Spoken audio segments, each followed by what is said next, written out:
Hi, I'm Sharon Bill. Welcome to my Theory Tuition series where I'll lead you step by step through each of the ABRSM theory grades.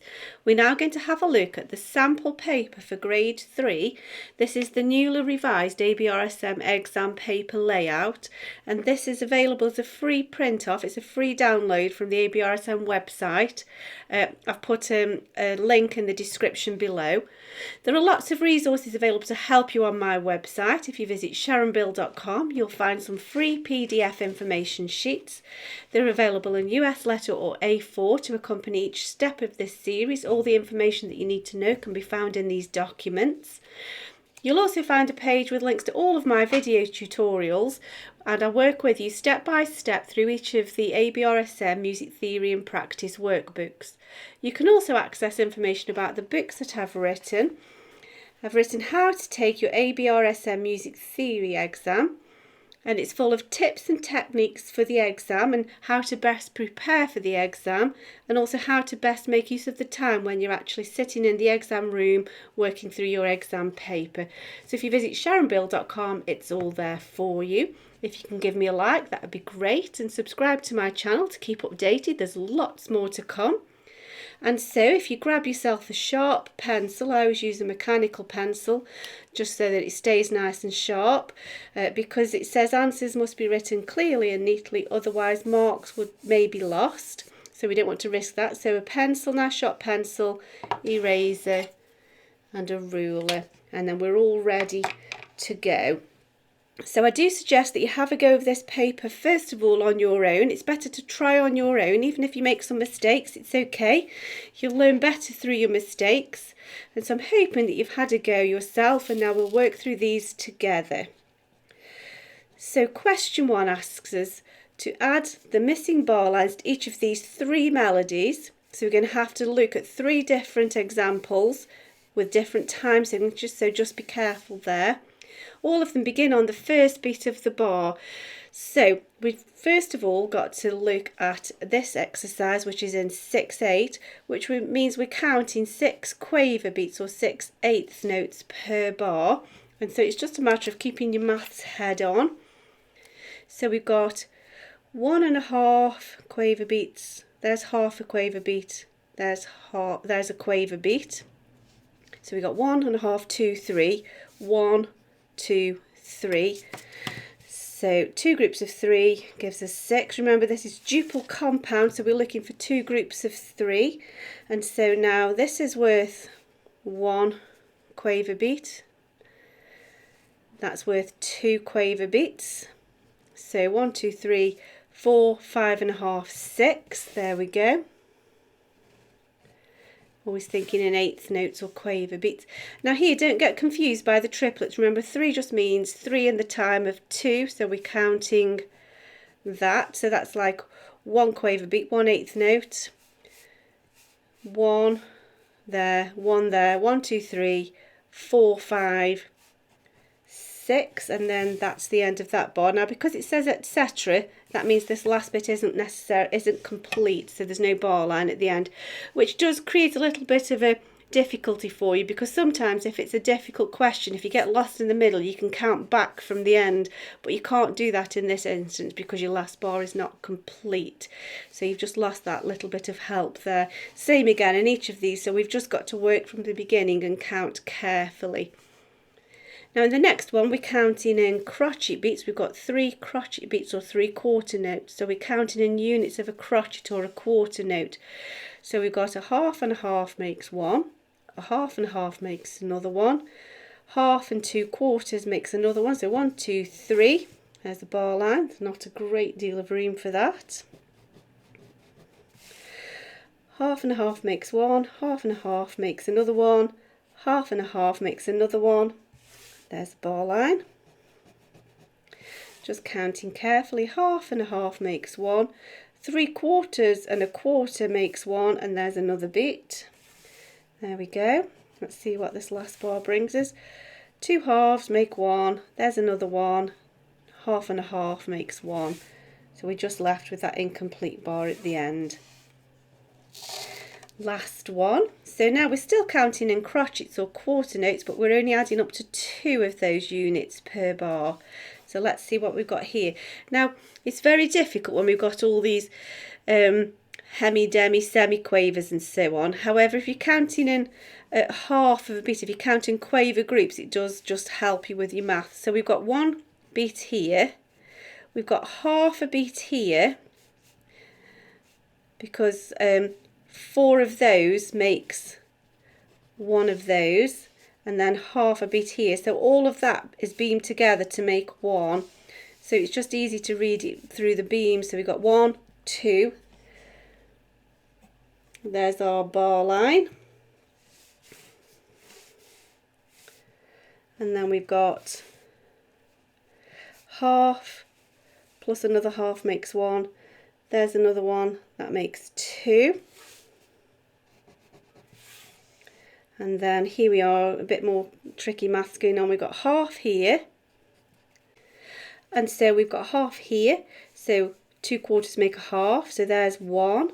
And then half and 2 quarters make another half. So there's our next one. So just pop that there. There we go. And that's that question complete. So let's move on to the next one, question 2. Question 2 says to add the correct clef, so there's the first action point, and any necessary sharp or flat signs, that's the second point, to make each of these scales named below. Do not use key signatures. So we need to add the key signatures, but as accidental. So we need to bear the key signatures in mind, but then add them as accidentals. So first of all, add the correct clef. So A major, of course, must begin and end on A, and this must be in the bass clef, therefore, to make that the correct note. And then A major has a key signature of F sharps, C sharps, G sharps. I always suggest that you write those out, all your scales, all your key signatures, before you start the exam. And so we just need to add those. Remember, they go before the note you need to know before you play it.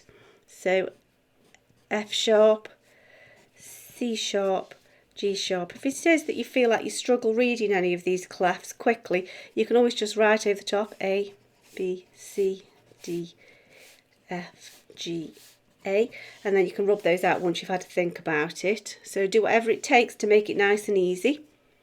So the next one, F harmonic minor. So F minor in any form must of course begin and end on F.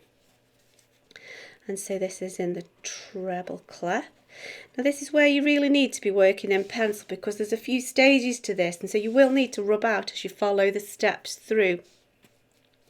So F minor is related to A flat major, which is B flats, E flats, A flats and D flats.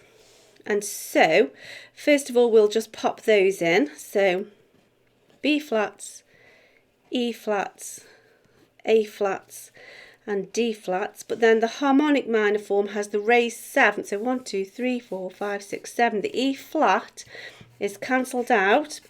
If it was a key signature, you'd need to add a natural sign.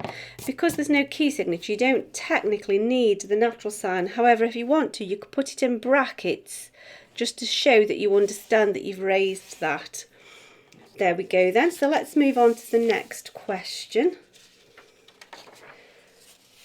So turning the page to question 3, give the letter name of each of these notes as shown in the first answer. So it's just reading all of these ledger lines. Be careful of the changing clefs, and then we're just counting from the ledger lines.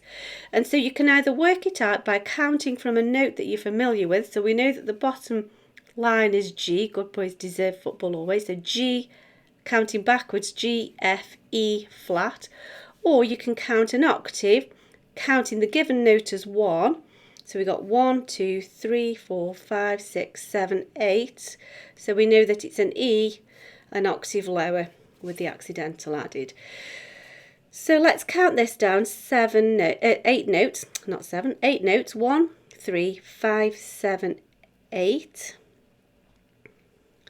1, 3, 5, 7, 8. Yes, so that's an A sharp. Let's count this one from familiar territory. So we know that here it goes every good boy deserves football. F, G, A, B, C. Let's count this one up an octave. 1, 3, 5, 7, 8 takes us to here, which is every good. G, but with a sharp, G sharp. Now here, let's count this, the octave. 1, 3, 5, 7, 8 takes us to good boys, B, an octave lower, B flat. And then here again, we'll count backwards. 1, 3, 5, 7, 8 takes us to the E, but we're an octave higher and it's flattened, E flat. There we go then. Let's press on to the next question. So question 4 asks us to describe each of these melodic intervals, giving the type and the number. So the keys are named, but we need to be careful to make sure that we get whether it's a major or minor interval. Just because it's in a minor key does not mean it's going to be a minor interval. It can be altered, and major intervals exist within minor keys as well. So first of all, the first job is to just get the number. That's half marked straight away. 1, 3, 5, 7. So we know that that's a seventh. However, now we need to decide, is it a major seventh or a minor seventh? So our key note is D, and C sharp is part of the major scale, and a major scale is larger than a minor scale. It's been raised. A major interval is larger than a minor interval. It's been raised, so that's another way of working out. So C sharp will be part of D major, therefore it's a major interval. It's been raised. Okie dokie, so let's count the next one. 1, 3, 5, 6. So we know that it's a sixth. So we've gone from E to C sharp. Don't forget your key signature is still active, so E to C sharp. C sharp is part of E major, and so it's a major sixth. Let's have a look at this next one. 1, 3, 4. It's a fourth, and they are perfect intervals. Fourths, fifths and octaves are classed as perfect because they're the same within each scale. Let's have a look at this next one. 1, 3, 5. So again, it's a fifth, and we know that it's going to be a perfect interval. So that's easily done. Next one. 1, 2, 3. We know that it's a third. So we've gone from B to D. The key signature isn't changing it. D natural is part of the minor scale. For it to be major, it would need to be raised to a D sharp to be part of the B major scale. So we know that it's a minor third. There we go. Let's have a go at this next question. So question 5 asks us to add rests at the places marked with a star to make each bar complete. So we need to be counting 6 eighth notes or 6 quaver beats per bar. We're looking for 2 groups of 3. That's the way we've got to show the timing. So we've got 1, 2 in this group, but we've got 3 in this group. So we've only got 5, and so the rest needs to be a quaver rest or an eighth note rest. 1, 2, 3, 4, 5, 6. Now this next one, 1, 2, 3, there's our first group, but we've only got 1 in the second group, so we've got 2 quaver beats missing. Now remember that we need to add, every new beat needs a new rest, so we need to do that. It's an accepted alternative when it's a 2 quaver beats rest and then a note. However, when it's the other way round, that's more acceptable. And I think it's because that so easily reflects the dotted crotchet unit beat. However, if in doubt, every new beat requires a new rest. There we go. Okie dokie. So now let's see what we've got here. We've got 1 quaver beat there, 1 eighth note there, 1 8 note there. So there's 1 in the group, 2 in the group. That's only a partial beat here. We need to complete that with a semiquaver or a 16th note. So there's our group 1, 2, 3. So we need to tidy that unit up first, and then we've got the whole of the first group of 3. Oh, that dot's in the wrong place. What am I doing there? There. There we go. And so again, in this next unit here, we've got to complete the beat first. So we need to have semiquaver, semiquaver, 2/16, make 1/8 or 1 quaver, and then 2, 3, just as we did here. And then we've got the second group left to complete. So there's our 2 groups of 3, and this last bar is easily done just with a whole note rest or a semi-breve rest, no need for a dot. That's just the shortcut for a whole bar's rest. There we go then. We'll look at the next questions in the next video. I do hope that's been helpful to you. If you can give me a like, that would be great. Please subscribe to my channel to keep updated. There's lots more to come. And please do visit sharonbeale.com. There's lots of resource available to you there to help you. Thanks for watching. See you next time. Bye.